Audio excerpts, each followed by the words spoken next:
అందరికీ నమస్కారం. ఈరోజు మనం తెలుసుకోబోతున్న కథ సిటీ మరదలి ఉమ్మడి కుటుంబం. రామాపురం అనే ఊళ్ళో కళావతి, గోపాలం అనే దంపతులు ఉన్నారు. వాళ్ల ఇద్దరి పిల్లల్లో పెద్దవాడైన కొడుకు శేషుకి ఏడాది క్రితమే పెళ్లి జరిపించారు. ఇక మిగిలింది వాళ్ల కూతురు నందిని మాత్రమే. శేషు భార్యగా ఆ ఇంట్లో అడుగుపెట్టిన కోడలు దివ్య కూడా ఆ ఇంటి మనుషుల్లో చాలా త్వరగానే కలిసిపోయింది. నిజానికి గోపాలం, కళావతుల కుటుంబం పెళ్లైన కొత్తలోనే తమ అత్తామామలు, అన్నదమ్ములు ఉన్న ఉమ్మడి కుటుంబం నుంచి విడిపోయి వేరే కాపురానికి వచ్చారు. అప్పటికి ఉన్న పరిస్థితుల్లో వాళ్ళు ఆ నిర్ణయం తీసుకున్నారు. కానీ అలా విడిగా వచ్చేశాక చాలా సందర్భాల్లో వారు ఉమ్మడి కుటుంబాన్ని వదిలేసి వచ్చినందుకు బాధపడేవారు. ఏదైనా కష్టం అనిపిస్తే నా అనుకొని చెప్పుకొని బాధపడ్డానికి, బరువు దించుకోవటానికి అయినవాళ్లు లేక తమలో తామే తిప్పలు పడేవారు. ఆ తర్వాత కొడుకు, కూతురు పుట్టడంతో వాళ్లకి కష్టాలు, రాజీలు అలవాటైపోయాయి. అందుకే మళ్లీ ఈ రోజుకి వాళ్లు విడిపోయి వచ్చిన ఆ ఉమ్మడి కుటుంబానికి అతిథుల్లా అప్పుడప్పుడు వెళ్ళి రావటమే తప్ప వాళ్లలో మళ్లీ కలవలేకపోయారు. నిజానికి ఈ విషయం మీద ఆ దంపతులు ఎప్పుడూ దిగాలుగా ఉండేవారు. ఒకసారి కోడలు దివ్య తన అత్తగారితో ఇలా అంటుంది. అత్తయ్య, ఇలా అడుగుతున్నానని మరోలా అనుకోకండి. మీరు మావయ్య గారు వాళ్ల ఉమ్మడి కుటుంబాన్ని వదిలేసొచ్చినందుకు ప్రతిరోజు ఏదొక సమయంలో బాధపడుతున్నారు కదా. అసలిప్పుడు వాళ్లతో మాటలు బాగానే ఉన్నాయి కదా. మళ్ళీ అక్కడికి వెళ్ళిపోతే సరిపోతుందేమో. ఇలా మనసుకి నచ్చకుండా ఇక్కడెందుకు అత్తయ్య ఉండడం? లేదమ్మా దివ్య, మీ మావయ్యతో పెళ్ళై కాపురానికొచ్చిన కొత్తలో నేను చాలా పొగరుగా ఉండేదాన్ని. మా ఇంట్లో నేనొక్కదాన్ని అవడంతో నన్ను చాలా గారం చేసేవారు. అలా గారాబంగా పెరిగిన నేను ఇక్కడ ఉమ్మడి కుటుంబంలో ఇమడడం తెలియలేదు. అందుకే చిన్న కోడలననే చనువుతో ఏ ముసలివాళ్ళైనా పరాచకమాడితే నేను వెంటనే నా సూటిపోటి మాటలతో చొరకలంటించేదాన్ని. దాంతో నాతో మాటలు తగ్గించేశారు అందరూ. అలా మాటలు మానేశారంటే నాకు ఆ ఇంట్లో విలువ లేదని నేను పట్టుబట్టి మీ మావయ్యని ఆ ఇల్లు కదిలేలా చేశాను. కాని మాకు తర్వాత తెలిసింది, పాపం మీ మామయ్య గారి తాత, బామ్మలు నా ప్రవర్తన వల్ల బాగా బాధపడి ఆ దిగులుతోటే చచ్చిపోయారని. ఎంతలో వేరే కాపురం పెట్టిన మాకు కష్టాలు మొదలయ్యాయి. ఒక పక్క ఈ సమస్యల్ని మోయలేక నా నెత్తికెక్కిన పొగరు నేలకి దిగింది. పిల్లలిద్దరినీ సాకడానికి పడుతున్న కష్టంలో ఎన్నోసార్లు మాకు విసుగొచ్చేది. అదే సమయంలో తెలిసింది, ఆ పెద్దవాళ్ల చావుకి కారణం నేనన్న మాటలే అని. అది తెలిసాక నాలో పశ్చాత్తాపం మొదలయ్యింది. అందుకే ఇప్పుడు మొహమాటాలకి వాళ్ల ఇళ్లకి వెళ్తున్నామనే కాని వాళ్ల ముఖాలు చూసే ధైర్యం నాకు లేదమ్మా. ఎప్పుడన్నా పండగలకి, పేరంటాలకి వచ్చినప్పుడు అనిపిస్తుంది, నా అనేవాళ్లుంటే బాగుండేదని. భరించలేని కష్టం వచ్చినప్పుడు అనిపిస్తుంది, ఆప్తులు పక్కనే ఉంటే బాగుండు అని అంటూ తన మనసులో ఉన్న బాధని కోడలితో చెప్పుకుంటుంది అత్తగారు. అప్పుడు దివ్యకి ఇంతకాలంగా తన అత్తామామల మనసులో ఎంత భారాన్ని మోస్తున్నారో అర్థమవుతుంది. అందుకే ఒకసారి తన అత్తామామల కష్టాన్ని తీర్చాలనే ఉద్దేశంతో తనలో తాను ఇలా అనుకుంటుంది. పైకి మొత్తం బాధ చెప్పుకోకపోయినా అత్తయ్య మావయ్యల మనసులో తమ ఉమ్మడి కుటుంబం నుండి విడిపోయామనే దిగులు మాత్రం చాలా ఎక్కువగానే ఉంది. కనుక వాళ్ళ దిగులు తీరాలంటే ఆ కుటుంబంలోని ఒక మంచి సంబంధం చూసి నా ఆడబిడ్డని కోడలుగా ఆ ఇంటికి పంపించాలి. అలా చేస్తే కనీసం కూతురు కోసమైనా సరే వీళ్ళు వాళ్ళకి దగ్గరవుతారు అని అనుకొని ఏ ఉమ్మడి కుటుంబంతో అయితే తన అత్తామామలు మళ్లీ కలవాలి అని కలవలేకపోతున్నారో ఆ కుటుంబంతో కోడలు దివ్య రాకపోకలు మొదలుపెట్టింది. నిజానికి ఆ కుటుంబంలో వాళ్ళు కూడా విడిపడిన ఈ దంపతుల రాక కోసం ఎదురు చూస్తున్నారు. కానీ కాలం పెంచిన దూరం కదా, ఎవరూ తగ్గించలేకపోతున్నారు. అందుకే కొత్త కోడలు దివ్య ఆ బాధ్యతని భుజానికెత్తుకుని సిటీలో చదువుకుని వచ్చిన తన సిటీ మరదలి కోసం ఒక సంబంధం వెతికింది. ఆ అబ్బాయి వాళ్ళది కూడా ఈ ఉమ్మడి కుటుంబంలాగానే ఉమ్మడి కుటుంబం. అందుకే తన అత్తామావలకి ఆ సంబంధం గురించి చెప్పింది. అప్పుడు ఆనందంగా ఆ దంపతులు ఇలా అంటారు. మా నానమ్మ చెప్పేది, ఆ కుటుంబం చాలా పద్ధతైందని. ఎంతైనా తన పుట్టింటి తరపు వాళ్ళు కదా, అందుకేనేమో ఆమెకు అంత అభిమానం. ఆ తర్వాత నేను కూడా చాలా సందర్భాల్లో విన్నాను, వాళ్ళు ఈ రోజుకి ఒక్కటిగానే కలిసుంటున్నారు అని. నిజంగా అలాంటి ఉమ్మడి కుటుంబంలోకి మన అమ్మాయి వెళ్తుందంటే అది మన పిల్ల అదృష్టం. అవునండి, మన వల్ల జరిగిందనుకున్న పొరపాటుని ఇది సరిదిద్దుకునే మార్గమేమో. అమ్మా దివ్య, నా మనసులో బాధ చెప్పుకుంటే నన్ను అపార్థం చేసుకుంటావనుకున్నాను, కానీ ఇలా నా బాధను అర్థం చేసుకుని నీ మరదలకి అంత మంచి సంబంధం మాట్లాడతావనుకోలేదమ్మా అంటూ ఆ దంపతులిద్దరూ తెగ సంబరపడిపోయారు. మొత్తానికి అందరూ కలిసి సిటీ మరదలు నందినిని ఒప్పించి ఆ ఉమ్మడి కుటుంబ సంబంధం ఖాయం చేశారు. అలా సిటీలో ఉండే ఉమ్మడి కుటుంబంలో కోడలిగా అడుగుపెట్టిన నందినికి అక్కడి వాతావరణం, పద్ధతులు అన్నీ చాలా ఇబ్బందిగా అనిపించేవి. పైగా ఇంటికి మూడో కోడలిగా వెళ్ళటం, తనకన్నా పెద్దవాళ్లందరూ తనతో చాలా చనువుగా ప్రవర్తించటం, చిన్నవాళ్లందరూ విచిత్రంగా చాలా వినయంగా మెలగటం తనకెందుకో చాలా ఇబ్బందిగా ఉండేది. అందుకే ఎవరితో ఏం మాట్లాడాలో, ఎవరిని ఎలా డీల్ చెయ్యాలో తెలియక తనకి తోచినట్టు చేస్తూ ఆ కుటుంబ సభ్యుల్ని బాధ పెట్టేది నందిని. ఆ బాధని వాళ్ళు నందిని భర్తకి చెప్పుకుంటే అతనొచ్చి నందిని తప్పుల్ని నిలదీసేవాడు. అలా ఆ కుటుంబంలో అందరూ కలిసి తనకి తన భర్తకి గొడవలు పెడుతున్నారనుకుని వాళ్ళ నుంచి తన కాపురాన్ని దూరంగా తీసుకుపోవాలని, ఏ తప్పైతే 40 ఏళ్ల క్రితం తన తల్లి చేసిందో అదే తప్పు ఇప్పుడు మళ్లీ నందిని చేయటానికి సిద్ధపడి పుట్టింటికొచ్చింది. ఇక్కడ తన వదినతో తన మనసులో ఉన్నటువంటి కోపాన్ని చెప్పుకుంటుంది. అప్పుడు ఆ సిటీ మరదలతో ఆ వదిన ఇలా అంటుంది. చూడు నందిని, నీకు తెలుసో లేదో, ఇలాంటి ఆవేశం వల్ల, ఇలాంటి తొందరపాటు వల్ల అత్తయ్యగారు మావయ్య గారిని తమ ఉమ్మడి కుటుంబంలో నుండి వేరే కాపురానికి తీసుకుని వెళ్ళిపోయారంట. ఆ తర్వాత అది తప్పుడు నిర్ణయం అని తెలిసినా మళ్ళీ వాళ్ళు వచ్చేసినా కూడా దూరాన్ని తగ్గించలేకపోయారు. అలా అప్పటినుండి వాళ్ళు లోలోపల తాము తీసుకున్న తప్పుడు నిర్ణయం వల్ల బాధపడుతూనే ఉన్నారు. అసలు ఉమ్మడి కుటుంబాలంటేనే అలాగే ఉంటాయి. 3-4 తరాల వారు ఒక్కటిగా కలిసి ఉండడమే ఉమ్మడి కుటుంబం ప్రత్యేకత.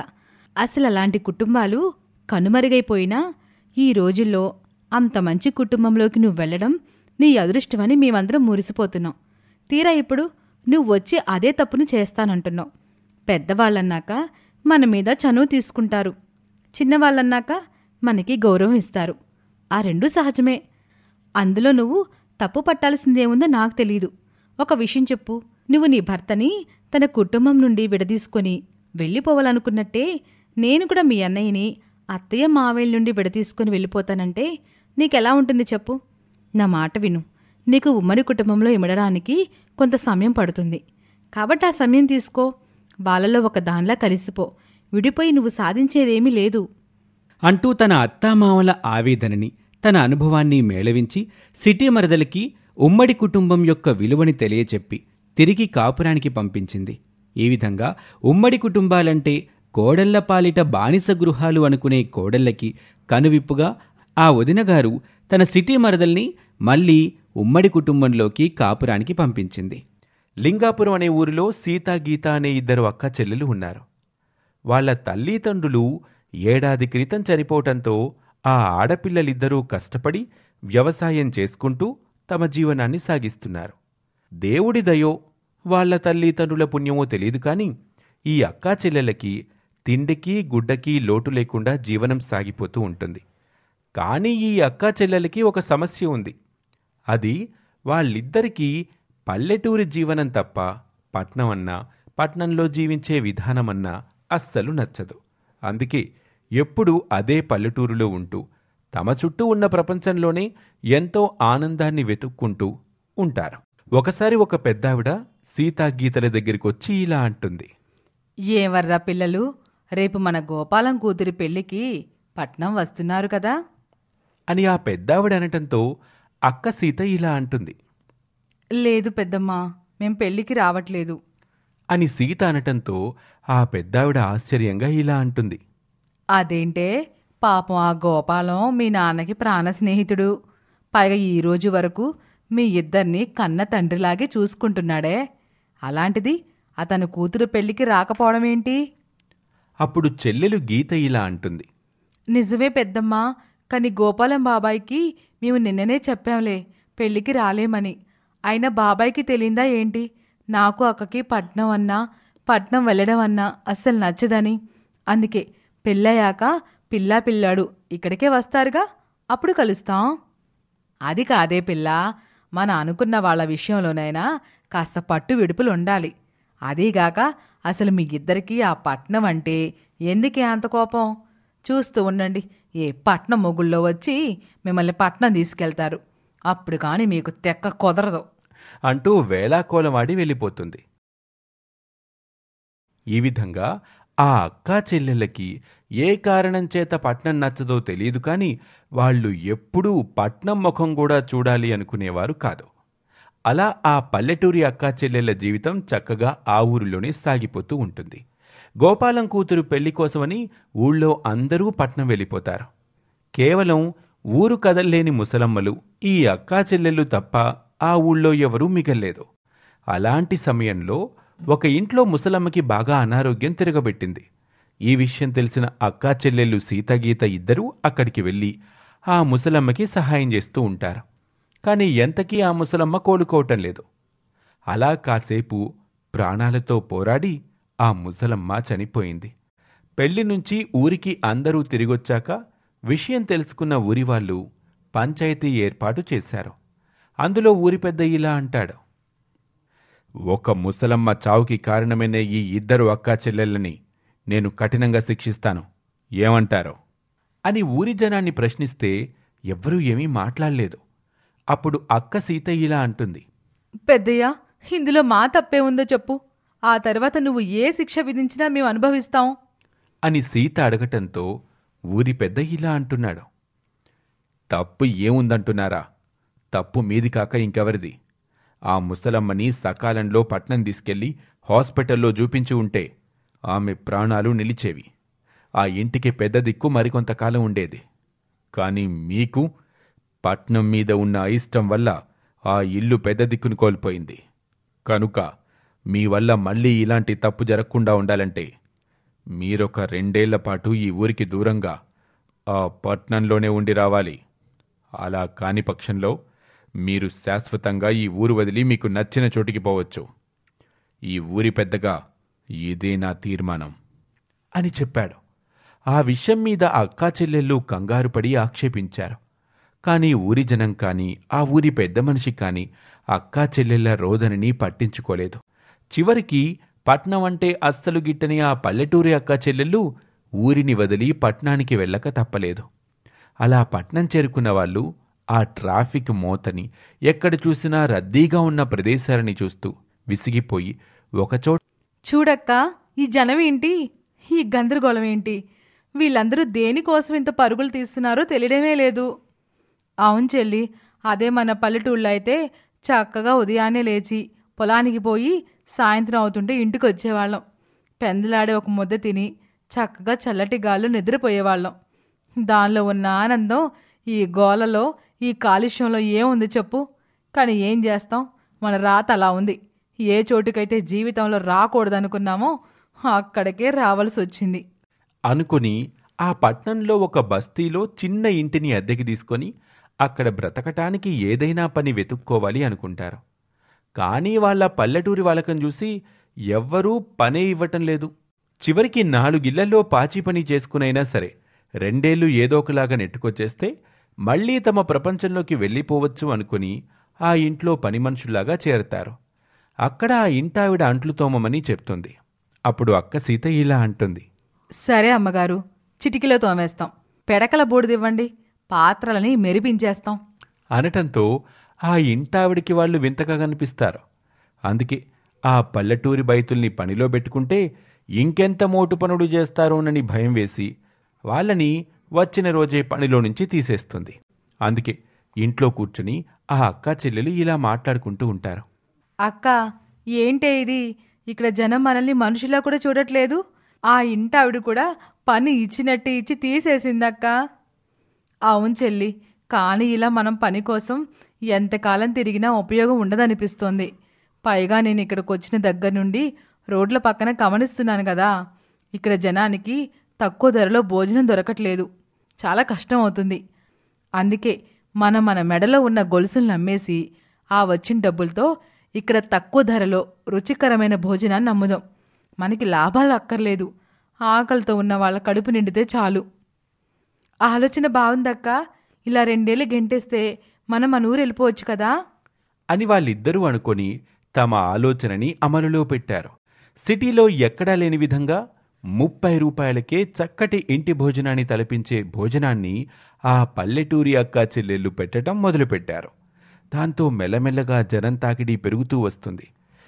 అలా ఆ పల్లెటూరి అక్కా చెల్లెళ్ళ పల్లె రుచుల భోజనం సంగతి సిటీలో ఫుడ్ వ్లాగ్స్ ద్వారా అందరికీ తెలిసిపోవటంతో కార్లలో వచ్చి పల్లెటూరి అక్కా చెల్లెళ్ళ చేతి వంట రుచి చూసి వెళ్ళేవారు అందరూ. అలా తమకి నచ్చని ప్రపంచంలో కూడా నచ్చిన పనిని చేసుకుంటూ 2 ఏళ్ళు గడిపేస్తారు. అప్పుడు గీత ఇలా అంటుంది. అక్క, మొత్తానికి మనల్ని వెలివేసిన ఈ 2 ఏళ్ళు గడిపేశాం. ఇక రేపే మన ఊరికి వెళ్ళిపోదాం అక్క. నాకెందుకో అది చాలా తప్పు అనిపిస్తుంది చెల్లి. ఇక్కడ ఇన్నాళ్ళు మన చేతి వంట కోసం ఎందరో ఆకలితో వచ్చి తినిపోతూ ఉన్నారు. అలాంటి వాళ్ళ ఆశల్ని చంపేసి మనం వెళ్ళిపోతే పాపం వాళ్ళ కడుపులు ఎలా నిండుతాయి? వాళ్ళు ఎలా ఆనందంగా ఉంటారు చెప్పు. అయితే ఇప్పుడేమంటావక్క? లేదు చెల్లి, మంచికో చెడుకో మన చేత ఈ అడుగు వేయించాడు ఆ దేవుడు. పైగా పట్నం అంటే ఒకప్పుడు మనకున్న చికాకు కూడా ఇప్పుడు లేదు కదా. మనం 6 నెలలు ఒకరు, 6 నెలలు ఒకరు ఇక్కడ ఉంటూ మరొకరు ఊర్లో పనులు చేసుకుంటూ ఇక్కడ ఈ హోటల్ని ఇలాగే నడుపుకుందాం. అక్కడ మన వ్యవసాయం చేసుకుందాం. నిజమే అక్క, ఇక్కడ మనం తప్ప అందరూ తిండి మీద వ్యాపారం చేస్తున్నారు. అందుకే జనానికి మన భోజనం నచ్చింది. కనుక నువ్వు చెప్పినట్టే ఇక్కడ కొంతకాలం, అక్కడ కొంతకాలం మనిద్దరం ఉంటూ 2 పనులు చేసుకుందాం అని ఆ అక్కా చెల్లెలిద్దరూ అనుకుంటారు. అలా పట్నం అంటే అస్సలు గిట్టని ఈ పల్లెటూరి అక్కా చెల్లెళ్ళు చివరికి పట్నంలోనే హోటల్ని నడిపిస్తూ ఇటు పల్లెలో వ్యవసాయం చేసుకుంటూ సంతోషంగా జీవిస్తూ ఉంటారు. రాజవరం అనే ఊరిలో వసుంధర అనే ఇల్లాలు ఉంది. ఆమె చాలా మంచిది.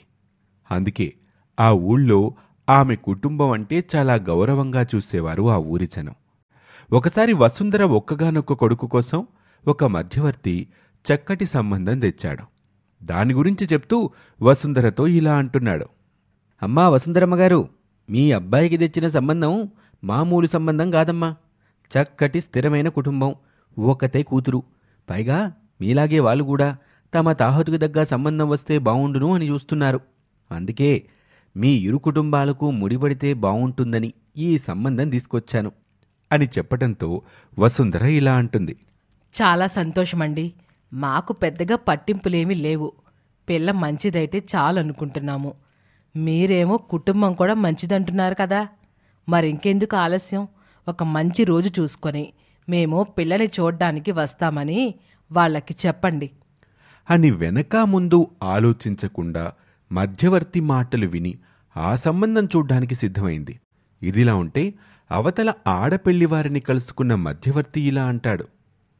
చూడండమ్మా, మీకుండడానికి ఎన్ని ఆస్తులున్నా మీ సొమ్ము పదిలంగా ఉండాలన్న మీ కక్కుర్తి అదే జాగ్రత్త. ఆ జాగ్రత్త గురించి మగపెళ్లి వాళ్ళకి నేనేమీ చెప్పలేదు. కనుక మీకున్న చూసుకొని నేను చెప్పిన మాటలు నమ్మి వాళ్ళు ఎలాగైనా మీ సంబంధం గాయం చేసుకుంటారు. ఇక మీరు నాకిస్తానన్న ఆ ఎకరం పొలం సిద్ధం చేసుకోండి. కోటీశ్వరుల సంబంధం తెచ్చానమ్మా, అది కూడా ఒక్కడే కొడుకున్న కుటుంబం అని తను చేసిన ఘనకార్యాన్ని గొప్పగా పొగుడుకుంటూ చెప్తాడు మధ్యవర్తి. అప్పుడు పెళ్లి కూతురు తల్లి పద్మ ఇలా అంటుంది. చాలేవయ్యా, ఓ చెప్పొచ్చావు. ఎప్పటినుండో అడుగుతున్నాం చక్కటి సంబంధం చూడవయ్యా అని. ఎప్పటికొకటి చూపించి ఏదో గొప్పలు చెప్పుకుంటున్నావు. ఆ పెళ్ళి అవని ముందు, అప్పుడు చూద్దాం నీ పొలం సంగతి అంటూ తన కక్కుర్తి బుద్ధితో పొలం ఇచ్చే విషయాన్ని ఎగ్గొట్టడానికి నాంది బలికింది పద్మ. ఇంత నీచమైన కుటుంబంలో పుట్టిన రజిత చాలా అమాయకురాలిగా పెరిగింది. ఆమె తల్లి ఏం చెప్తే అదే నిజం అనుకునేది.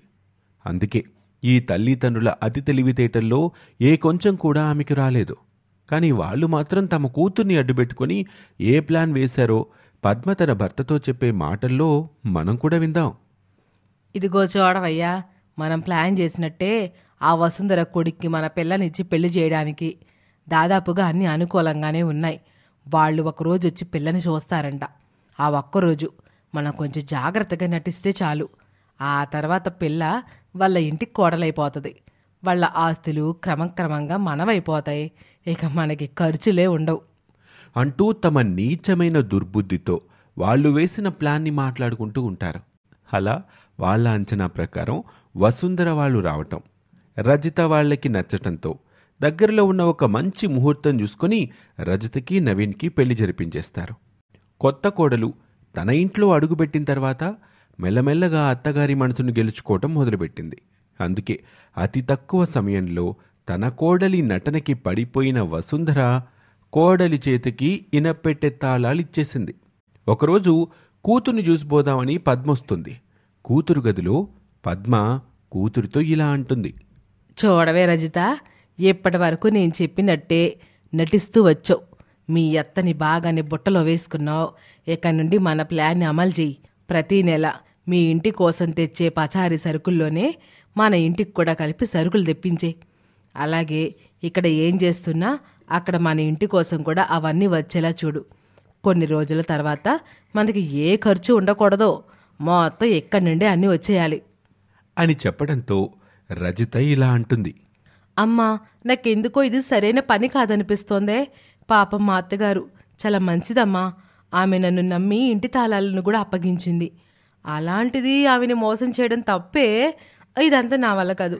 నా అదృష్టం బాగుంది కనుక దేవత లాంటి మంచి మనసున్న అత్తగారు దొరికింది. మన వెధవ పనులు ఇక్కడితో ఆపేద్దామమ్మా అని రజిత ఎంత చెప్పినా వినిపించుకోకుండా నీచమైన తన బుద్ధితో కూతురు కాపురం ఏమైనా పర్వాలేదనుకుంది ఆ జాలిలేని తల్లి పద్మ. అలా ఆ తల్లి కూతుళ్ళు గదిలో మాట్లాడుకుంటున్న విషయం బయట ఉన్న వసుంధర చెవిలో పడుతుంది. అప్పుడు వసుంధర తన మనసులో ఇలా అనుకుంటుంది. చీ, ఏదో మంచి కుటుంబం అనుకుంటే ఇలా జరిగిందేమిటి? అందుకే మంచితనం ఉన్న ఆ పిల్లని నా వైపు తిప్పుకొని పెడబుద్దులు ఉన్న వాళ్ళ పుట్టింటి నుండి ఆ అమ్మాయిని విడదీయాలి. అంటే ఇప్పుడు నేను గయ్యాళి అవతారమెత్తాలి అని అనుకుంటుంది. ఇక ఆ రోజు నుంచి వసుంధర కొత్తగా గయ్యాలి అత్తలా ప్రవర్తించటం మొదలుపెట్టింది. ప్రతి విషయంలోనూ కోడల్ని రాచిరంపాన పెట్టడం మొదలుపెట్టింది. తన మనసుకి బాధగా ఉన్నా తప్పనిసరి పరిస్థితుల్లో కోడల్ని కష్టపెట్టాల్సొచ్చింది. అందుకే దేవుడి దగ్గర క్షమాపణ చెప్పుకుంటూ ఉంటుంది వసుంధర. దేవుడా, నాకు బంగారు లాంటి కోడల్ని ఇచ్చావు, కానీ ఆమె తల్లి, ఆమె పుట్టింటి వాళ్ళు ఆ పక్క వాళ్ల మీద పడి బ్రతకాలనుకునే నీచమైన బుద్ధితో ఉన్నారు. వాళ్ళకి మాటలతో చెప్పినా వినే స్థితిలో లేరు. అందుకే తప్పనిసరి పరిస్థితుల్లో నేను నా కోడలి దగ్గర గయ్యాలిగా నటిస్తున్నాను. ఇలా అయితేనే చక్కగా ఉండే తన కాపురంలో తన తల్లిని నిప్పులు పోసిందని ఏదొక రోజు నా కోడలు తెలుసుకుంటుంది. మెల్లిగా తన తల్లి మీద కోపంతో పుట్టింటితో సంబంధాలు తగ్గిస్తోంది. అప్పుడు నా కోడల్ని నా కూతురులా చూసుకుంటాను స్వామి అని మొక్కుకుంటుంది. అలా ఒక్కసారిగా గయ్యాలి అత్తగారిగా మారిపోయిన వసుంధరని చూసి ఊర్లో అందరూ ఆశ్చర్యపోతారు. ఇలా ఉన్న సమయంలో ఒకసారి రజిత వాళ్ళ అత్తగారితో ఇలా అంటుంది. అత్తయ్య, నన్ను క్షమించండి. నేను మీకు నచ్చలేదని, మీ ఇంటికి కోడలిగా ఉండే అర్హత నాకు లేదని అర్థమైంది. అందుకే నా కారణంగా మీరు గయ్యాలి అత్త అనే నింద మోయకూడదు. నేను మా పుట్టింటికి వెళ్ళిపోతాను. నిజానికి దేవత లాంటి మీ ఇంటికి నేను మోసం చేయడానికి వచ్చాను. మా అమ్మ చెప్పిన మాటలు, మా పుట్టింటోళ్ళు మాటలు విని మీ ఆస్తుల్ని కరిగించి మా ఇంటికి పంపించడానికే వచ్చాను. అందుకేనేమో ఆ దేవుడు మీ మనసుని ఇలా మార్చాడు అని అత్తగారు పెడుతున్న బాధలు భరించలేక, తన తల్లి నస భరించలేక అత్తగారి దగ్గర తన మనసు విప్పి బాధ చెప్పుకుంటుంది. అప్పుడు వసుంధర ఇలా అంటుంది. చూడమ్మా పిచ్చిపిల్ల, నేను నువ్వనుకున్నట్టు, ఈ ఊరి జనం అనుకున్నట్టు గయ్యాలిగా మారలేదమ్మా. కేవలం గయ్యాలితనాన్ని నటిస్తున్నానంతే. మీ అమ్మ నిన్ను తన మాటలతో ఎలా చెడగొడుతుందో ఒకరోజు నేను విన్నాను. కూతురి కాపురం నాశనమైపోయినా పర్వాలేదు, కానీ ఆమె కకృతికి ఏ లోటు రాకుండా ఉండాలనుకునే ఆమె ఆలోచన నాకు నచ్చలేదు. అందుకే ఇలా చేస్తే నువ్వు మీ అమ్మకి ఎదురు తిరుగుతావనే ఇలా చేశాను. కానీ నీ మంచి మనసు వల్ల నిజం నాకు చెప్పేశావు. ఇప్పుడు చెబుతున్నాను, నీ కాపురాన్ని నాశనం చేసే మీ అమ్మ కావాలా, అమ్మలా చూసుకునే నేను కావాలో తేల్చుకో అని గట్టిగా చెప్పడంతో తన అదృష్టం బావుండి ఆ దేవుడు మళ్లీ తనకొక అవకాశం ఇచ్చాడు అనుకుంటుంది రజిత. తన అత్తగారు వసుంధర ఇష్టప్రకారమే తన పుట్టింటితో సంబంధాలు తెంచేసుకుంటుంది. దాంతో చిల్లర బుద్ధులున్న పద్మ ఆలోచన బెడిసికొడుతుంది. ఈ విధంగా గయ్యాలితనాన్ని నటిస్తూ తన కోడల్ని తల్లి మాయమాటల నుంచి కాపాడుకొని కన్న కూతురులా చూసుకోవటం మొదలు పెడుతుంది వసుంధర. ఇది వాల్టి కథ. మరొక కథలో మళ్ళీ కలుద్దాం. అంతవరకు సెలవు. నమస్తే.